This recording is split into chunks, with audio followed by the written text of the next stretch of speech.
Satisface mucho tener a un gran colega, muy querido amigo como José Gregorio Yepes, analista de entorno económico y político, periodista, porque siempre el buen análisis es necesario.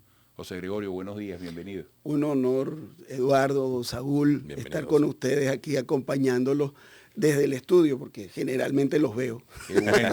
Qué bueno, José Gregorio, qué bueno, qué honor. Mira, José Gregorio, vamos a retomar un poco el escenario de la política y especialmente tomando en cuenta lo que pasó el 25 de mayo, donde la abstención fue protagonista definitivamente. ¿Qué crees tú que influyó para esa abstención? ¿Fue solamente el llamado a no votar? ¿Qué pasó allí? Y particularmente, oye, ¿cuál es el escenario que se le plantea a la oposición o a las oposiciones? Fíjate, Eduardo, el tema de la abstención creo que tiene que ver un poco con el hartazgo de los venezolanos con la política. Más que con la política, con los políticos, porque yo soy de los que viene sosteniendo tercamente que el pueblo venezolano no está despolitizado. Los que se desgentizaron fueron los políticos.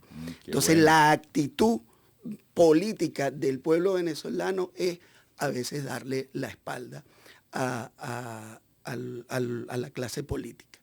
Y es muy importante que veamos que el problema en el caso de la oposición es que pareciera que estas elecciones no se hicieron para ganar espacios en los espacios de poder, sino que parecía que más bien estaban peleando quién tenía el liderazgo de la oposición. Y entonces eso creo que es un autogol en función de que si ellos quieren el cambio político, deberían tratar de articular los esfuerzos en función de todo esto. El otro problema, Eduardo, es que con estos resultados el país se tiñe de un solo color. Y eso no es verdad. El país no es de un solo color. Y esos resultados también complican la negociación necesaria que requiere el país y todos sus actores políticos y sociales para salir de la crisis polifacética, por llamarla de alguna forma, que tiene Venezuela.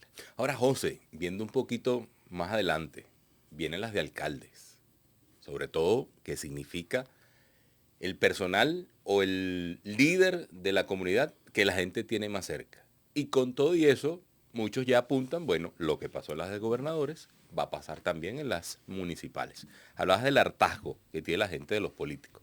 Para la oposición, ¿cómo evitar que ese hartazgo le vuelva a afectar en tan pocos meses que quedan para las elecciones, entendiendo además, como tú bien dices, la diversidad de factores políticos no se está reflejando en el resultado?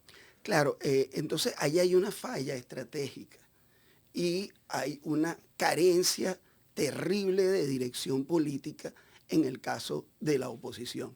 Además de un discurso ineficiente de cara a la población que no lo termina enamorando.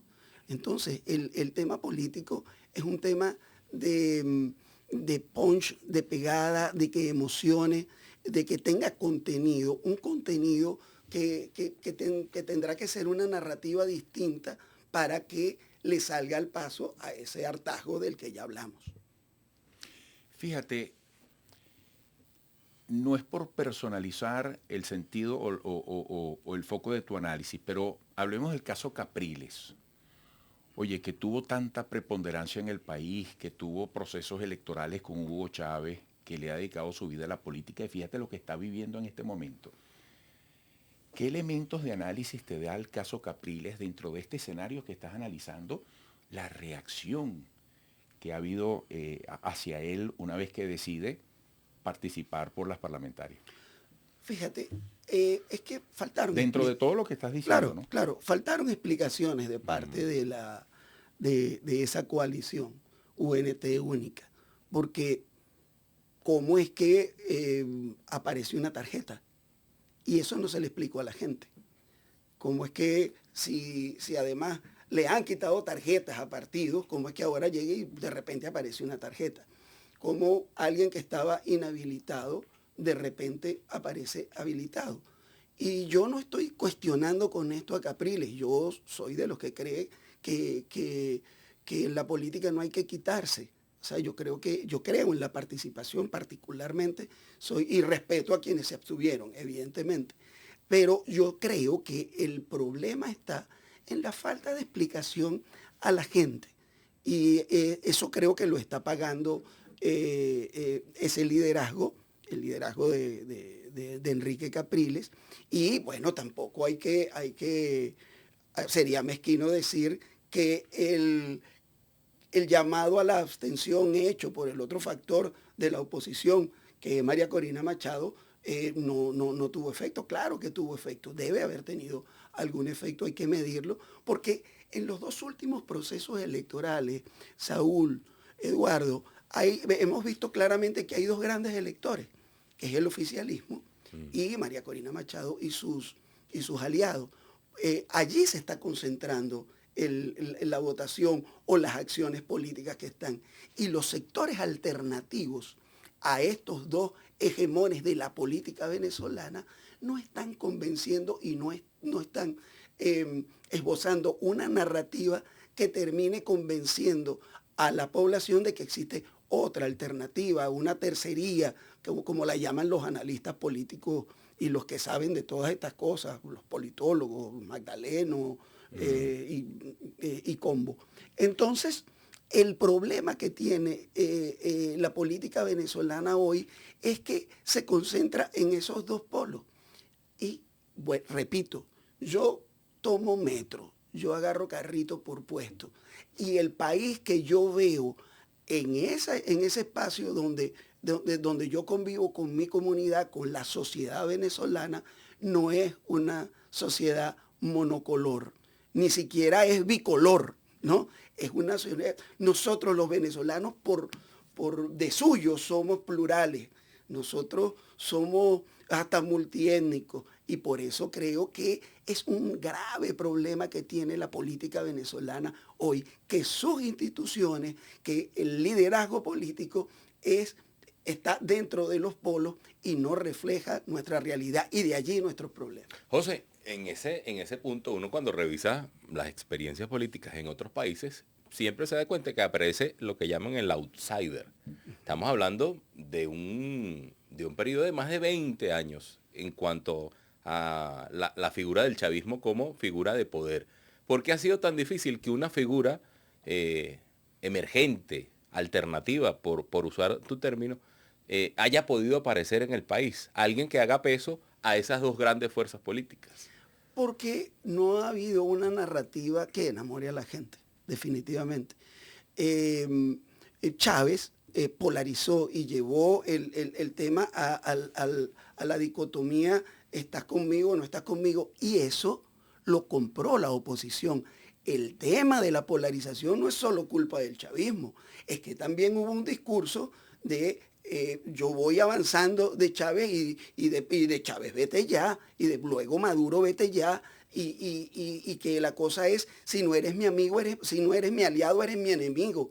En política, en un país tan plural como el nuestro, sería normal que una tendencia política tuviera el 30%, otra el 40%, y se movieran allí y existiera otro abanico de fuerzas. Pero en Venezuela no está sucediendo eso, y el problema está en que el país no es así.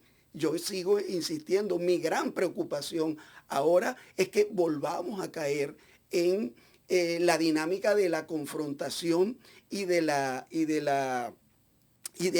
pelea vacía que no le está dando respuesta a la gente, y que el gobierno venezolano esté negociando directamente con los Estados Unidos y no haya un interlocutor y una presión interna que lo siente a negociar, porque el poder no se va a sentar a negociar de gratis, ¿no? Se sienta a negociar cuando tiene presión, y tiene presión interna. Y las soluciones para el tema, para la crisis que vive Venezuela, no va a llegar de afuera.